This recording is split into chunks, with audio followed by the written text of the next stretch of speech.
പാകിസ്ഥാനിലെ മുൻ Indian high commissioner ആയിരുന്നു അജയ് ബിസാരിയ.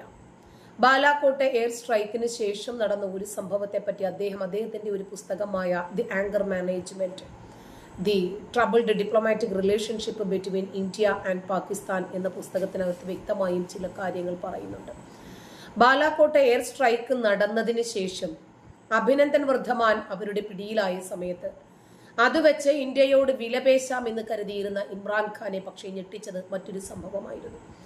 പാകിസ്ഥാൻ വിദേശകാര്യ സെക്രട്ടറി തെഹ്മീന തനൂജ അവർക്ക് ഇന്ത്യ പാകിസ്ഥാനെ ലക്ഷ്യം വെച്ചിട്ട് 9 മിസൈൽ തയ്യാറാക്കി വെച്ചിരിക്കുന്നു എന്ന് ആർമിയിൽ നിന്ന് ഇന്റലിജൻസ് റിപ്പോർട്ട് ലഭിക്കുന്നു. വിവരമറിഞ്ഞ അന്നത്തെ പാകിസ്ഥാൻ പ്രധാനമന്ത്രി ഇമ്രാൻഖാൻ പരിഭ്രാന്തനായി പാകിസ്ഥാനി ഹൈക്കമ്മീഷണർ വഴി മോദിയെ ഫോണിലൂടെ ബന്ധപ്പെടാൻ ശ്രമിച്ചിരുന്നു. പക്ഷേ മോദിയെ ഫോണിൽ കിട്ടിയില്ല. തന്നെയുമല്ല, അടുത്തൊന്നും പ്രധാനമന്ത്രി ഇവരുമായിട്ട് സംസാരിക്കാൻ തയ്യാറാകില്ല എന്ന മറുപടിയാണ് അദ്ദേഹത്തിന് അവിടെ നിന്ന് ലഭിച്ചത്. ഇന്ത്യ വളരെ ശക്തമായി പ്രതികരിക്കുമെന്ന് ബോധ്യമായി ഇമ്രാൻഖാൻ പിറ്റേ ദിവസം തന്നെ അഭിനന്ദൻ വർദ്ധമാനെ വിട്ടുതന്ന് പ്രശ്നം അവസാനിപ്പിക്കുകയാണ് ചെയ്തത്. എന്നിട്ട് സമാധാനം ആഗ്രഹിക്കുന്നു എന്ന് തട്ടിവിടുകയും ചെയ്തു. മോദി തന്നെ പിന്നീട് ആ രാത്രി അഭിനന്ദനെ വിട്ടു തന്നിരുന്നില്ല എങ്കിൽ അത് കത്തൽ കീ റാത്ത്, രക്തച്ചൊരിച്ചിലിന്റെ രാത്രിയായി മാറിയേനെ എന്ന് പറഞ്ഞു പാകിസ്ഥാനോട്. അങ്ങനെയുള്ള നരേന്ദ്രമോദിയെയാണ് എപ്പോൾ തിരിച്ചടിക്കും, എന്താ തിരിച്ചടി വൈകുന്നത് എന്നൊക്കെ ചോദിച്ച് ഇവിടെ ഏതാനും റാൻ മൂളികളായിട്ടുള്ള കോമാളികൾ ചോദിച്ച് ആളാകാൻ നോക്കുന്നത്. പാകിസ്ഥാന് പോലും ഉറപ്പായിരുന്ന ഒന്നായിരുന്നു തിരിച്ചടി ഉണ്ടാകുമെന്ന്. എപ്പോഴാണ്, എങ്ങനെയായിരിക്കും എന്നതിൽ മാത്രമേ പാകിസ്ഥാന് സംശയമുണ്ടായിരുന്നുള്ളൂ. പഹൽഗാം ഭീകരാക്രമണത്തിന് ശേഷം പേടിച്ചു വിറച്ചുറക്കമില്ലാത്ത രാത്രികളായിരുന്നു പാകിസ്ഥാൻ ഉണ്ടായിരുന്നത്. എവിടെ നിന്നാണ്, എങ്ങോട്ടാണ്, ഒന്നും ഒരു നിശ്ചയമില്ല. ഇന്ത്യയുടെ തിരിച്ചടി അവർ സ്പഷ്ടമായും ഉറപ്പിച്ചു. നമ്മൾ പാകിസ്ഥാനെ നേരിടും എന്ന സത്യം ഒരു രീതിയിലും മറച്ചും വെച്ചിരുന്നില്ല. സുരക്ഷാ മീറ്റിംഗ് കൂടി സൈന്യത്തോട് തയ്യാറെടുക്കാൻ പറഞ്ഞ് നിന്നെയൊക്കെ ദാ അടിക്കാൻ പോകുന്നു എന്ന് പറഞ്ഞ് തന്നെയാണ് അടിച്ചത്. അതും സേനയ്ക്ക് പൂർണ്ണമായ സ്വാതന്ത്ര്യം നൽകിക്കൊണ്ട്. അവർക്ക് സർവ്വസന്നാഹങ്ങളും അണിനിരത്തി പാകിസ്ഥാൻ തയ്യാറെടുത്ത് നിന്നിട്ട് പോലും നമ്മൾ പുഷ്പം പോലെ അടിച്ചിട്ട് തിരിച്ചു വന്നെങ്കിൽ നമ്മുടെ സേനയുടെ കരുത്തും നമ്മുടെ രാജ്യത്തിന് അവർ നൽകുന്ന ആത്മവിശ്വാസവും എത്രത്തോളമാണ് എന്ന് ആലോചിച്ച് നോക്കുക. രാജ്യം അവരോട് നൽകുന്ന ആത്മവിശ്വാസം. തുർക്കിയുടെ യുദ്ധക്കപ്പലോ ചൈനയുടെ ഫൈറ്റർ ജെറ്റുകളോ ഇന്നത്തെ ഇന്ത്യയെ ഒരു രൂപത്തിലും ഭയപ്പെടുത്തുന്നില്ല. ഒരു പോറലേൽപ്പിക്കാൻ പോലും പറ്റില്ല.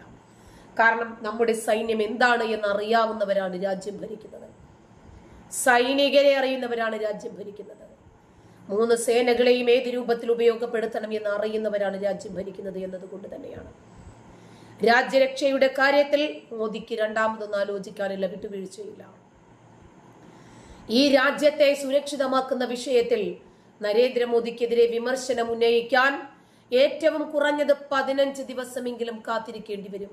അതിനിടയ്ക്ക് പോട്ടിയിരിക്കും വേണ്ടി. വില്ലെടുക്കർജുന തൊടുക്കർജുന, തൊടുക്കുമ്പോൾ 1000 ഭേദിച്ച് ലക്ഷ്യമെത്തുമ്പോൾ 10,000 അർജുന എന്ന കൃഷ്ണനീതിയാണ് നരേന്ദ്രമോദിയുടെ രാജ്യനീതി എന്നാരോ പറഞ്ഞതുപോലെ യാഥാർത്ഥ്യമായി അത്. ഏതെങ്കിലും ഒരു 6ാം നൂറ്റാണ്ടിന്റെ കിതാബ് പഠിച്ചിട്ട് രാജ്യനീതിയും പ്രജകളുടെ നീതിയും ഉറപ്പാക്കാൻ വേണ്ടി വന്ന ഒരു കാട നിയമത്തിന്റെ ഉത്തരവാദിയല്ല നരേന്ദ്രമോദി. 6ാം നൂറ്റാണ്ടിന്റെ കിതാബ് പൊക്കിപ്പിടിച്ച് രാജ്യം ഭരിക്കുന്ന പാകിസ്ഥാന് നരേന്ദ്രമോദിയോട് ഏറ്റുമുട്ടണമെങ്കിൽ ഇതൊന്നും പോരാ. മെഷീൻ കട്ടർ വെച്ച് സ്വന്തം കൈപ്പത്തി വെട്ടിമാറ്റി അത് ഇമാമിന് സമർപ്പിക്കുന്ന ഒരു കുട്ടിയെ നിങ്ങൾക്ക് സങ്കല്പിക്കാൻ സാധിക്കുമോ?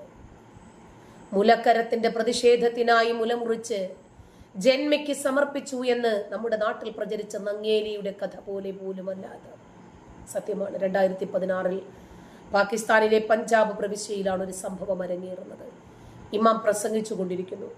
അതിനെതിരെ മുഹമ്മദ് നബിയെ ഇഷ്ടപ്പെടാത്ത ആളുകൾ ആരാണ് എന്ന് ചോദിച്ചപ്പോൾ തെറ്റിദ്ധരിച്ച മുഹമ്മദ് അൻവർ എന്ന 15കാരൻ തന്റെ കൈ ഉയർത്തുകയായിരുന്നു.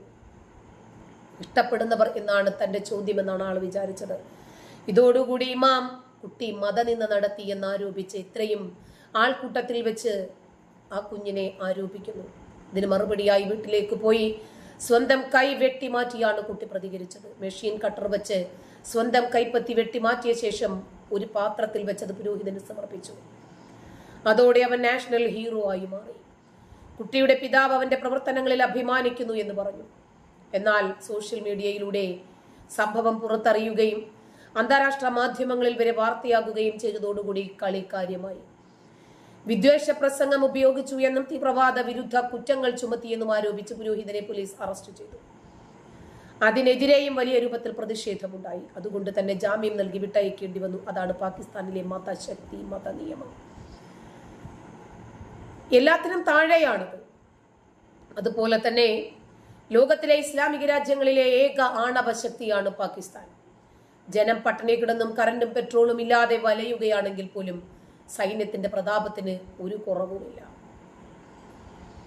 ഇപ്പോ ഈ രണ്ട് സാധനങ്ങളും ഒരുമിച്ച് കയ്യിലുള്ള വ്യക്തി എത്രമാത്രം ശക്തനായിരിക്കണം. സൈനിക ശക്തിയുമുണ്ട്, അതുപോലെ ആണവ ശക്തിയുമുണ്ട്. പക്ഷേ പാകിസ്ഥാനിലെ ഏറ്റവും കരുത്തനായ വ്യക്തി എന്ന് പറയുന്നത് ആരാ? പാകിസ്ഥാൻ പ്രധാനമന്ത്രി ഷഹബാസ് ഷെരീഫ് അല്ല, സൈനിക മേധാവിയായിട്ടുള്ള അസീം മുനീറാണ്. ഒരേ സമയം സൈനികനും ഇമാമുമാണ് അയാള്. ആയത്തുള്ള ഖൊമേനി മോഡലിൽ എന്തിലും ഏതിലും മതം കലർത്തിയാണ് സംസാരം.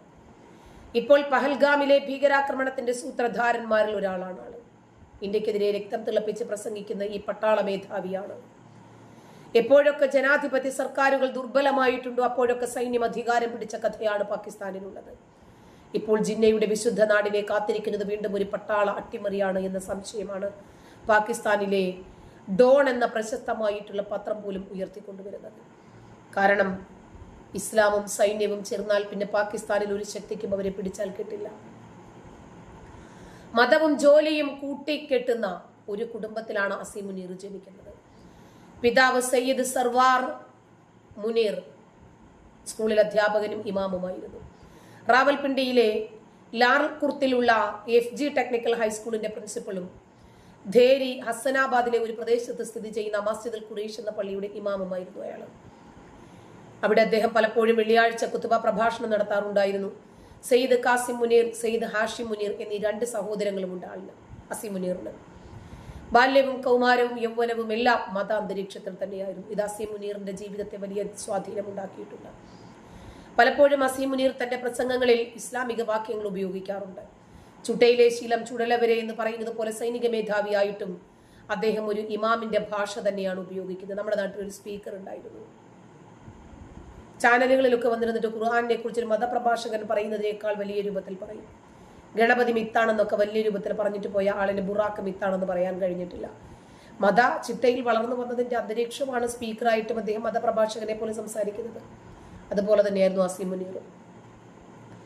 സൈനിക സ്കൂളിൽ പഠിച്ച അയാള് ഫ്രോണ്ടിയർ ഫോഴ്സ് റെജിമെന്റിൽ 23ാമത്തെ ബറ്റാലിയനിൽ ഉണ്ടായിരുന്നു. 1986 തന്റെ സൈനിക ജീവിതം ആരംഭിക്കുന്നത്. ക്രമേണ ലഫ്റ്റനന്റ് കേണലായി. ഈ സമയത്ത് റിയാദും ഇസ്ലാമാബാദും തമ്മിലുള്ള അടുത്ത പ്രതിരോധ സഹകരണത്തിന്റെ ഭാഗമായിട്ട് മുനീർ സൗദി അറേബ്യയിലെ റിയാദിലും സേവനം അനുഷ്ഠിച്ചിട്ടുണ്ട്. കൂടാതെ സിയാച്ചിൻ ഹിമാനിയിലും സേവനം അനുഷ്ഠിച്ചു. ബ്രിഗേഡിയർ ആയിരിക്കെ പാകിസ്ഥാന്റെ ഐ സ്ട്രൈക്ക് കോപ്സ് മംഗ്ല അതിന്റെ ചീഫ് ഓഫ് സ്റ്റാഫായും വടക്കൻ പ്രദേശങ്ങളിലെ ഒരു കാലാൾപ്പട ബ്രിഗേഡിനെ കമാൻഡറായും അയാൾ പ്രവർത്തിപ്പിച്ചു. 2014 മേജർ ജനറൽ പദവിയിലേക്ക് സ്ഥാനക്കയറ്റം ലഭിച്ച അയാള് പാകിസ്ഥാന്റെ വടക്കൻ പ്രദേശങ്ങളിൽ വിന്യസിപ്പിച്ചിരിക്കുന്ന സൈനികരുടെ കമാൻഡറായും ജോലി നോക്കി. ഈ എക്സ്പീരിയൻസ് തന്നെയാണ് അയാളുടെ കരുത്തും. 2018 പാകിസ്ഥാൻ ചാര ഏജൻസിയായ ഇന്റർ സർവീസസ് ഇന്റലിജൻസ് അഥവാ ISIയുടെ ഉന്നത സ്ഥാനത്തേക്ക് അസീം മുനീർ എത്തുന്നത്. എന്നാൽ അധിക നാള് ആ സ്ഥാനത്ത് തുടരാൻ അസീമിന് കഴിഞ്ഞില്ല. 8 മാസങ്ങൾക്ക് ശേഷം അന്നത്തെ പാകിസ്ഥാൻ പ്രധാനമന്ത്രി ഇമ്രാൻഖാന്റെ നിർദ്ദേശപ്രകാരം ലഫ്റ്റനന്റ് ജനറൽ ഫൈസ് ഹമീദ് ആ സ്ഥാനത്ത് നിന്ന് മാറ്റി. പക്ഷേ ഖാൻ സർക്കാർ താഴെ വീണതിന് ശേഷം അസീം മുനീർ വീണ്ടും മടങ്ങിയെത്തി. പാകിസ്ഥാൻ സൈന്യത്തിന്റെ മേധാവിയായി മാറി. മുനീറിന്റെ കുടുംബം ഒരു ഹാഫിള് കുടുംബമാണ്. അത് ഖുർആൻ മനഃപ്പാഠമാക്കിയ കുടുംബം എന്നാണ് അറിയപ്പെടുന്നത്.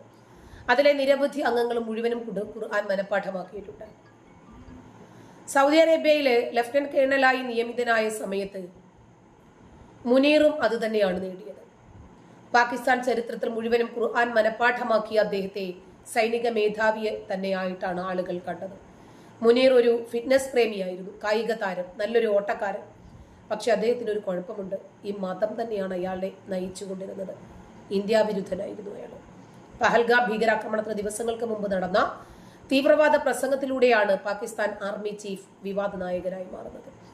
പാകിസ്ഥാനിലെ രാഷ്ട്രീയ നേതാക്കൾ പോലും കാശ്മീരിന്റെ വിഷയത്തിൽ കടുത്ത പ്രസ്താവനകൾ നടത്താതിരുന്ന സാഹചര്യത്തിൽ പാകിസ്ഥാൻ ആർമി ചീഫ് ജനറൽ ഇന്ത്യക്കും ഹിന്ദുമതത്തിനുമെതിരെ പ്രകോപനപരമായിട്ടുള്ള വാക്കുകൾ ഉപയോഗിച്ചു വന്നു. ഇസ്ലാമാബാദിൽ നടന്ന ഓവർസീസ് പാകിസ്ഥാനീസ് പ്രോഗ്രാം കോൺഫറൻസ്, അതിലാണ് അസീം മുനീറിന്റെ ഒരു പ്രസ്താവന. പാകിസ്ഥാനികൾ അവരുടെ ഭാവി തലമുറയ്ക്ക് വിഭജനത്തിന്റെ കഥ പറഞ്ഞു കൊടുക്കണമെന്ന്, അങ്ങനെ അവർ ഒരിക്കലും അവരുടെ രാജ്യത്തിന്റെ കഥ മറക്കാതിരിക്കട്ടെ എന്ന്, അതുമായി ബന്ധപ്പെട്ട ബന്ധം അനുഭവിക്കട്ടെ എന്ന്. പാകിസ്ഥാനും ഇന്ത്യയും രണ്ട് വ്യത്യസ്ത രാജ്യങ്ങളാണെന്ന്, അവരുടെ സംസ്കാരം, മതം, ചിന്ത എന്നിവയ്ക്ക് യാതൊരു സാമ്യവുമില്ലാന്ന്. നമ്മുടെ മതം വ്യത്യസ്തമാണ്, നമ്മുടെ ആചാരങ്ങൾ വ്യത്യസ്തമാണ്, നമ്മുടെ സംസ്കാരം വ്യത്യസ്തമാണ്, നമ്മുടെ ചിന്ത വ്യത്യസ്തമാണ്, നമ്മുടെ അഭിലാഷങ്ങൾ വ്യത്യസ്തമാണ്. ഇതാണ് ദ്വിരാഷ്ട്ര സിദ്ധാന്തത്തിന്റെ അടിത്തറ. അത് നമ്മൾ സ്ഥാപിക്കപ്പെട്ടു. നമ്മൾ രണ്ട് രാജ്യങ്ങളാണ്, നമ്മൾ ഒരു രാജ്യമല്ല. നമ്മുടെ പൂർവികർ ഈ രാജ്യത്തിന് വേണ്ടി ത്യാഗങ്ങൾ ചെയ്തിട്ടുണ്ട്. അതിനെ എങ്ങനെ സംരക്ഷിക്കണമെന്ന് ഞങ്ങൾക്കറിയാം. കാശ്മീർ പാകിസ്ഥാന്റെ ജഗുലാർ വെയിനാണ്, അതായത് കഴുത്തിലെ രക്തക്കുഴൽ. ഒരു ശക്തിക്കും പാകിസ്ഥാനെ കാശ്മീരിൽ നിന്ന് വേർപെടുത്താനാവില്ല. ഒരു സൈനിക മേധാവിയെ പോലെ ആയിരുന്നില്ല, മറിച്ച് ഒരു മൗലവിയുടെ മതപ്രഭാഷണം പോലെയായിരുന്നു മുനീറിന്റെ അന്നത്തെ പ്രസംഗം.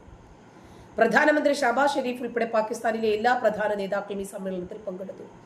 എന്നാൽ എല്ലാവരും അസീം മുനീറിന്റെ വാക്കുകൾ ശരിവെച്ചു. അസീം മുനീറിന്റെ ഈ വാക്കുകളാണ് ആത്മവിശ്വാസം നഷ്ടപ്പെട്ട് ജീവിക്കുകയായിരുന്ന കാശ്മീർ ഭീകരർക്ക് പ്രേരണയായത് എന്നാണ് പിന്നീട് മാധ്യമങ്ങൾ ചൂണ്ടിക്കാണിച്ചത്.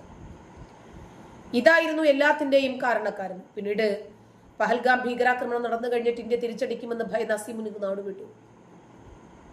ഇത്രയും ഭീരുക്കളായിട്ടുള്ള ഒരു ജനതയെ വേറെ നമ്മൾ കണ്ടിട്ടില്ല. നന്ദി.